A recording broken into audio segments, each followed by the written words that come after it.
Estão as famílias portuguesas satisfeitas com o novo shampoo Pierce? É o que vamos ver. Olha, nunca tive o cabelo tão brilhante. O cabelo dela ficou tão macio e adoro o cheiro. No outro dia até me perguntaram: o que é que fizeste ao teu cabelo para ele ficar tão bonito? Finalmente encontrei o shampoo para toda a minha família. O cabelo deles fica mesmo sedoso e adoram a embalagem. Pierce, experimente você também. É uma escolha sensata.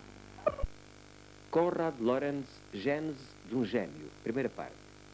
Concordará o Sr. Espectador que não exagerei quando há pouco lhe propus que gravasse o documentário, que é uma verdadeira superprodução.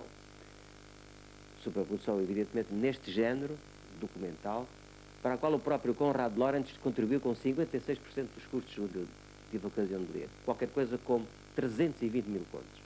Como também referi no início, o documentário tem uma segunda parte, tão bela quanto esta que acabamos de ver e que apresentaremos na próxima semana com o mesmo conceito. Se possível, não deixe de gravar, porque vale realmente a pena. Foi o Telemundo, boa noite, muito obrigado.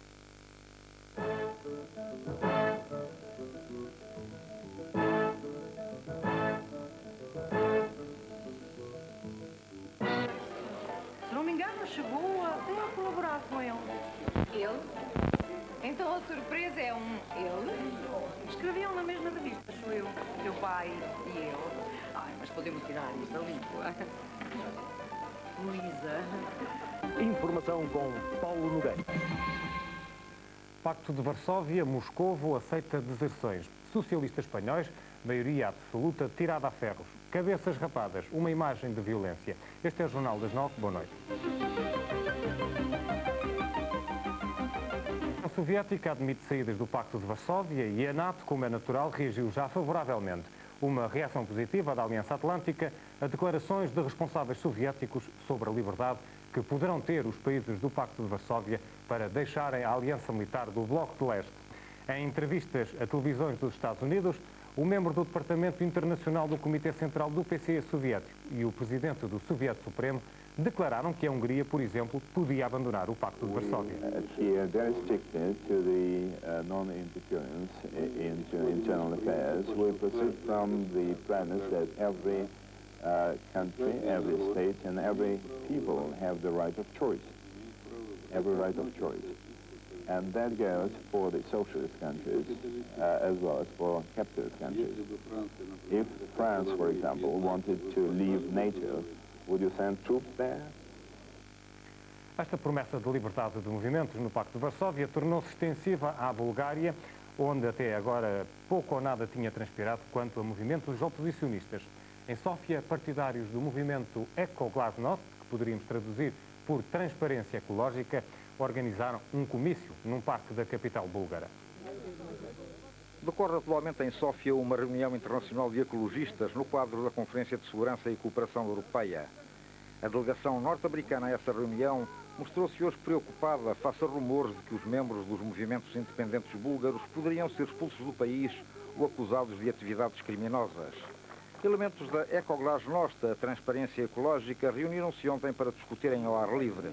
As preocupações dos ecologistas búlgaros parecem, no entanto, transcender os problemas do ambiente. Este posou para a televisão austríaca com um cartaz onde se lê: "Quero um sistema multipartidário, quero viver no Ocidente".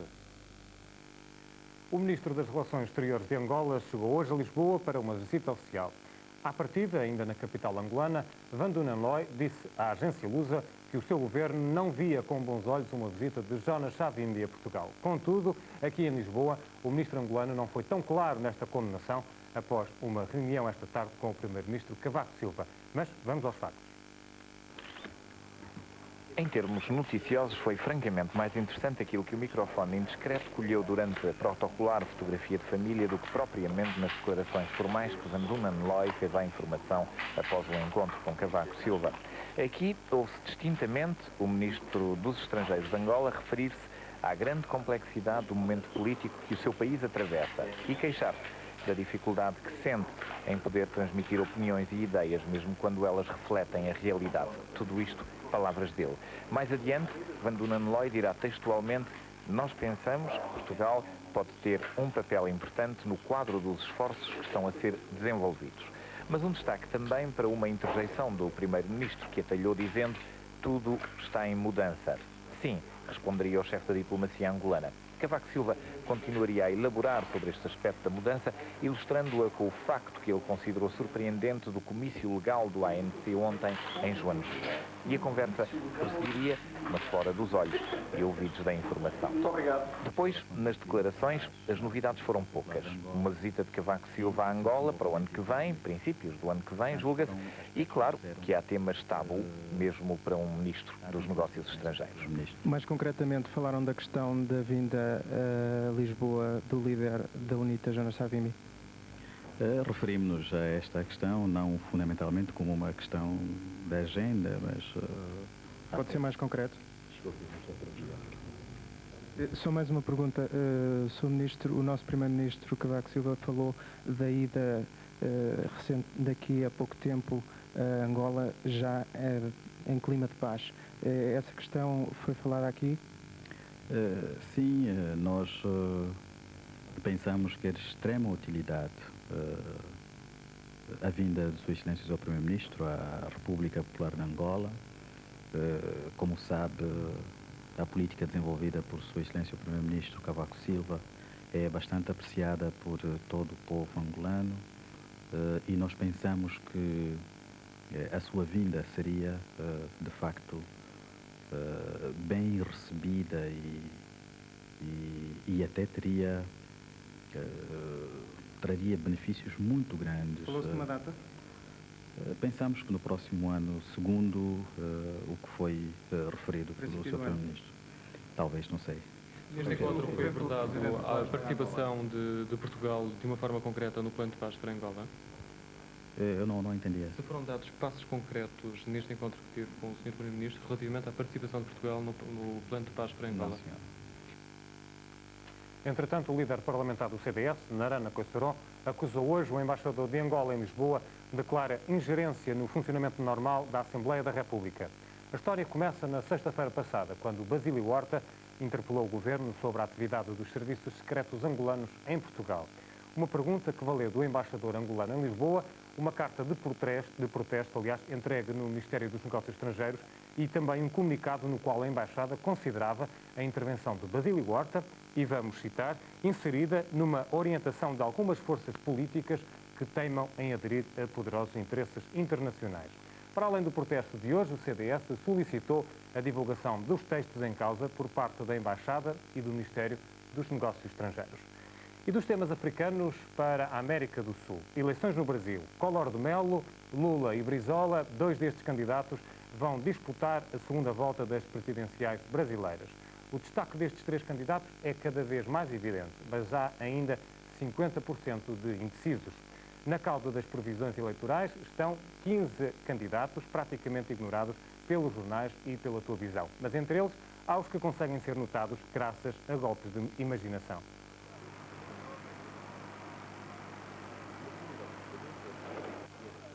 Na passada quinta-feira à tarde, dia de grande movimento no Rio de Janeiro, a cidade foi invadida por tratores, máquinas agrícolas e gente do interior que queria apoiar o seu candidato.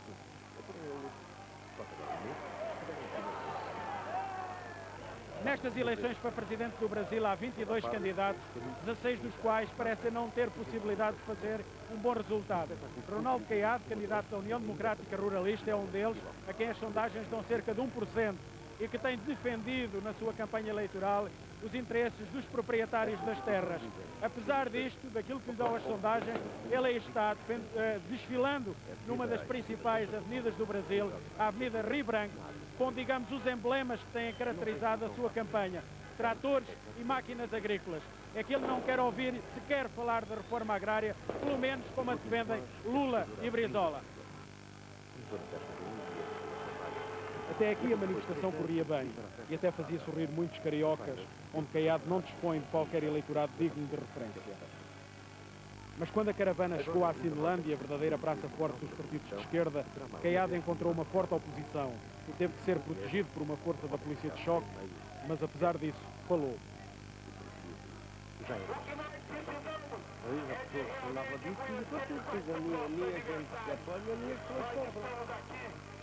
Agora temos que ter alguma correção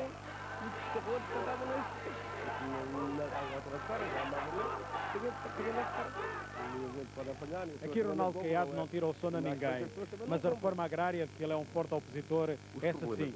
No caso de Vitória de Brizola ou de Lula, esse será seguramente um dos pontos mais polémicos no Brasil nos próximos anos, apesar dos dois candidatos não terem exatamente o mesmo programa sobre esta matéria. No entanto, a campanha vive agora a onda Lula.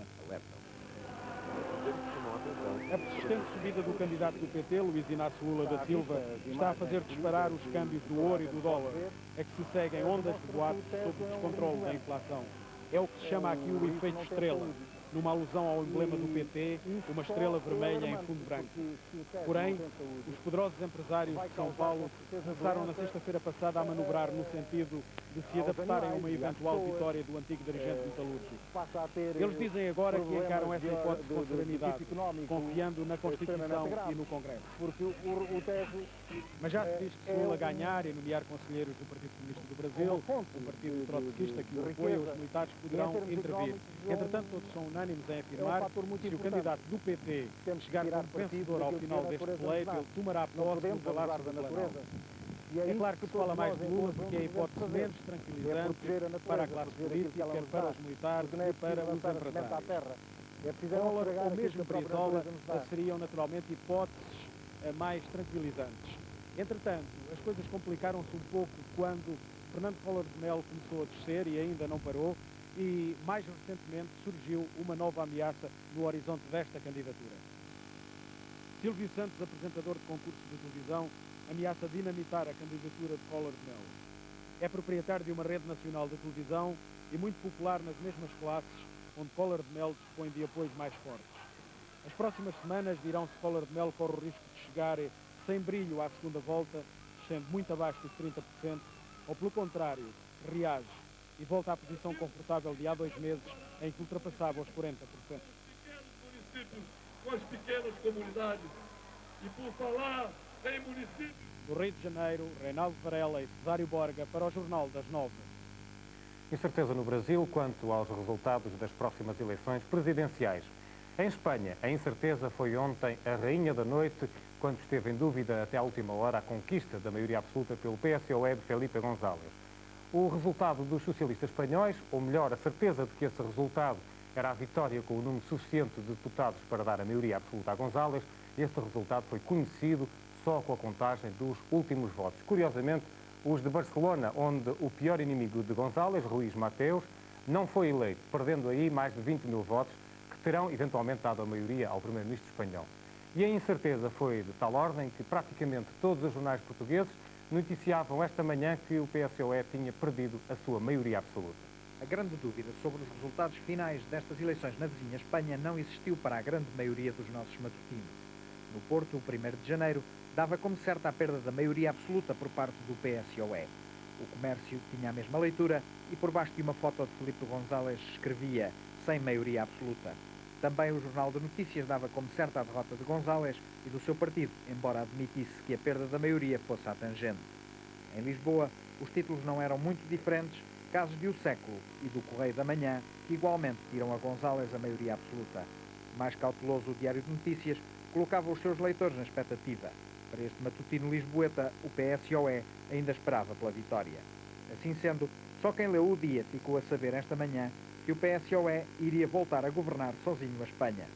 Por seu lado, os vespertinos de Lisboa não falharam e noticiaram a vitória tangencial de González. Uma única exceção foi a capital, que vai mais longe e considera que o primeiro-ministro espanhol irá governar à vontade. Um título bem curioso que contrasta com o dos matutinos, que lhe atribuíam a derrota. No Porto está José Manuel Barroso, diretor do jornal 1º de janeiro. Boa noite, José Manuel Barroso. Como é que se justifica que a imprensa portuguesa, na sua generalidade, tenha cometido um erro destes? Bom, não foi a imprensa portuguesa só. É preciso notar que a própria imprensa espanhola cometeu erros. Houve jornais que refizeram a primeira página várias vezes e houve jornais, inclusivamente, que saíram com editoriais dando como certa a perda da maioria absoluta para o PSOE. Refizeram essa primeira página, não a puseram cá fora sem exatamente a terem feito, o que não aconteceu aqui em Portugal. Bom, porque em Portugal a situação em termos de imprensa, sobretudo a distribuição da imprensa, é diferente. Os jornais têm de fechar mais cedo porque as distribuidoras necessitam de os distribuir e, portanto, torna-se extremamente difícil, a uma hora tão adiantada como as 4 ou 5 da manhã, fazer distribuir, sem meios que a grande maioria dos jornais não tem, uma edição perfeitamente atual. Não seria então prudente, nos títulos que foram escritos para as edições da manhã, não dar a vitória de González sem a maioria absoluta em termos tão afirmativos como foi feito, apesar de, e nomeadamente no seu jornal, o 1º de janeiro, logo no primeiro período, se ler à hora que encerramos esta edição, eu já agora perguntava-lhe a que horas é que encerraram a edição de hoje? A edição 2 foi encerrada cerca da meia-noite. Portanto, já depois do próprio vice-primeiro-ministro espanhol e dirigente do PSOE, Alfonso Guerra, ter admitido que, até ao momento, o partido só tinha 172 lugares assegurados.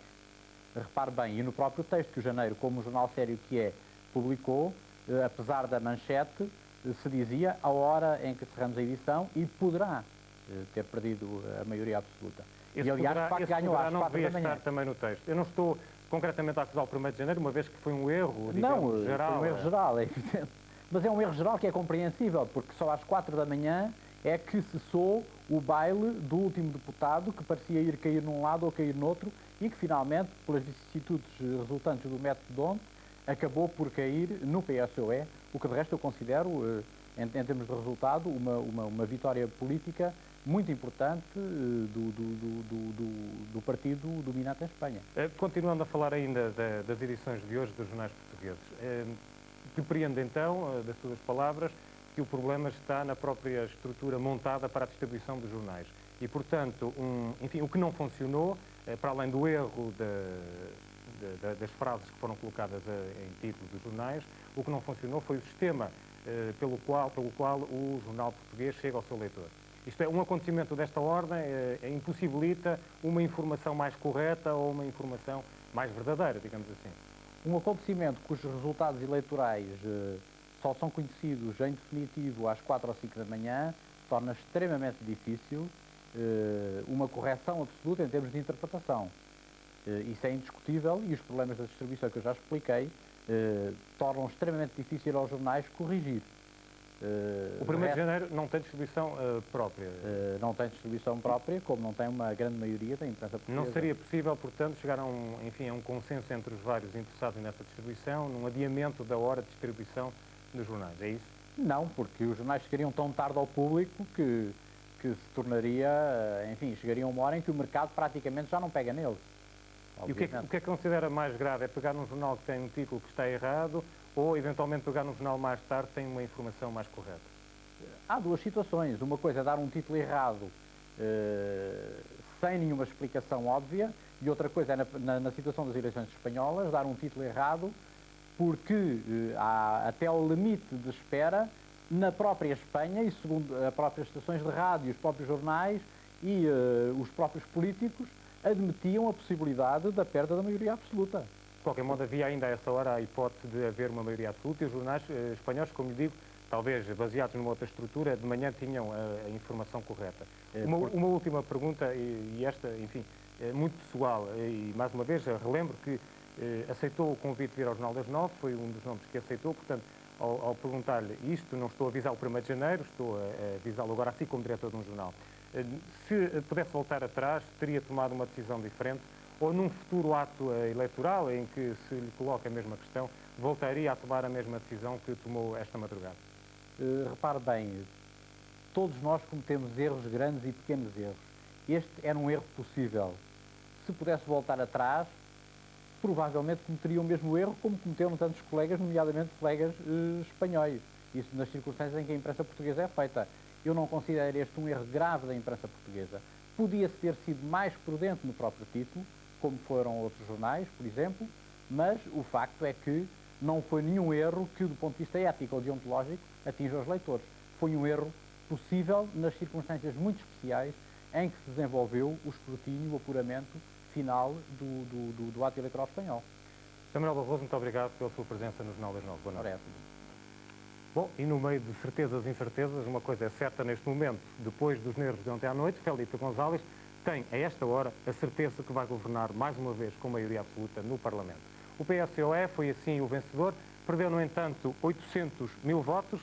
uma meia vitória ou uma meia derrota, segundo o prisma político com que se analisa os resultados de ontem. Resultados que foram francamente positivos para a esquerda unida, onde militam os comunistas, socialistas da área da esquerda crítica e ainda muitos descontentes com o governo de González. Dos resultados eleitorais tiram-se agora as conclusões políticas sobre as opções dos eleitores espanhóis.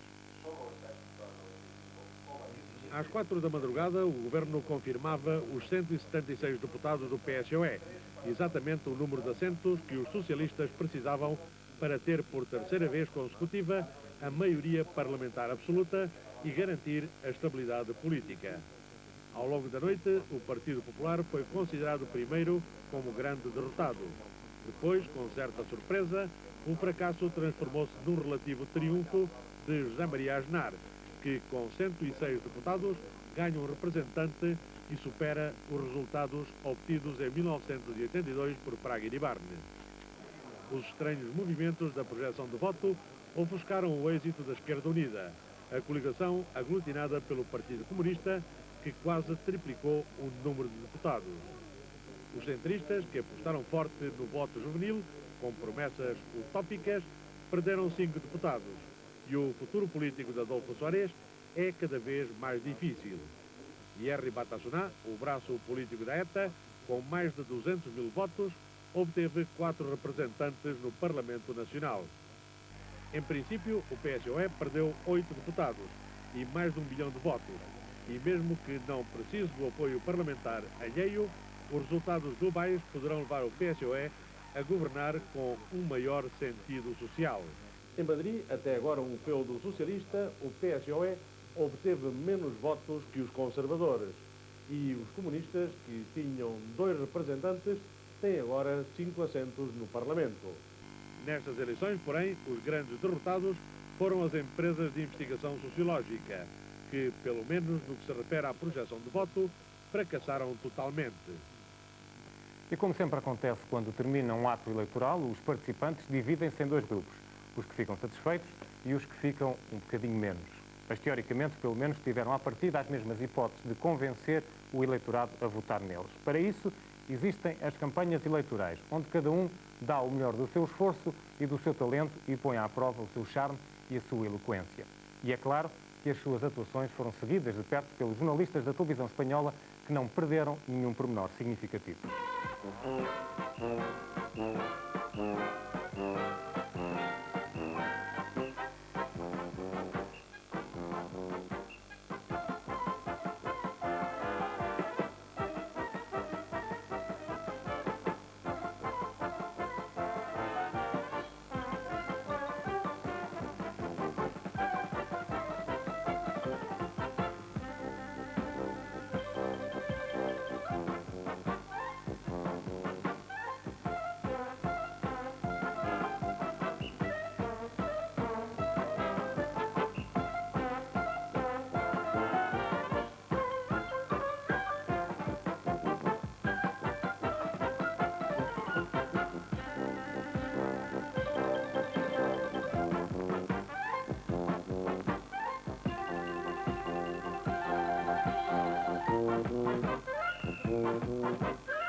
Tintas Potro.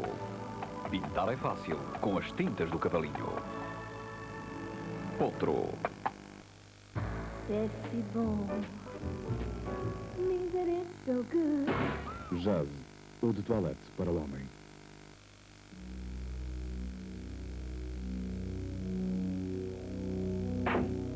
Para merecer os seus refogados, um óleo de soja deve ser saudável e natural.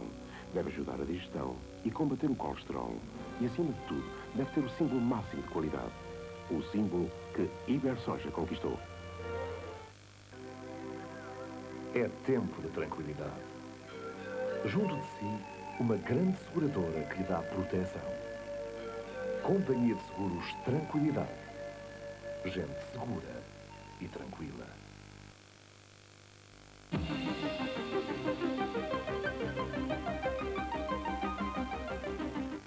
Um suspeito de ser o autor da morte do dirigente do PSR, José Carvalho, foi detido pela Polícia Judiciária. Já foi igualmente apresentado ao delegado do Ministério Público. Tem 18 anos, mora no Laranjeiro e é estudante. É um dos chamados skinhead, cabeça rapada, um grupo de jovens que na passada sexta-feira procurou entrar por meios violentos na sede do PSR em Lisboa, onde decorria uma sessão de música rock. José Carvalho morreu depois de ter sido atacado com uma navalha. Há tempos atrás, eram olhados como bibelôs perdidos na confusão do bairro Alto. Faziam parte do folclore da cidade. A pouco e pouco passaram a ocupar um lugar cada vez mais importante na lista dos inimigos públicos. Armados e perigosos, como agora se comprovou, os skinheads têm vindo a ser acusados de variedíssimas agressões a cidadãos negros ou simplesmente a pessoas conotadas com a esquerda política. Desprezam a democracia e apoiam aquilo a que gostam de chamar nacionalismo revolucionário. Não querem ser carneiros democratas, mas sim os falcões nacionalistas. Quem já sofreu na pele a violência dos cabeças rapadas diz na sua justiça que os skins são um grupo de trogloditas, rapazes que entraram na onda da extrema-direita e que andam a brincar aos nazis. Mas é uma brincadeira que no sábado passado causou uma morte. Não foi a primeira e, pelo andar da carruagem, pode muito bem não ser a última. Doutora Maria Carrinhos, boa noite. Violência pela violência ou algo mais? Há aqui também uma componente política. Certamente, penso que para além de um certo folclore e de uma certa moda, pode vir na sequência de sugestões vindas do estrangeiro, devemos considerar que se trata, neste caso, de um crime político. Penso que para além de eventuais motivações pessoais, há certamente a componente política. Creio também que... Os jovens que se encontrar naquele grupo concreto, neste caso? Eu penso que é claro que um acontecimento como este poderia ter sido ocasionado noutra altura, porque houve, de facto, outros ataques, outras confrontações, principalmente à noite, há vários casos, há vários testemunhos, mas creio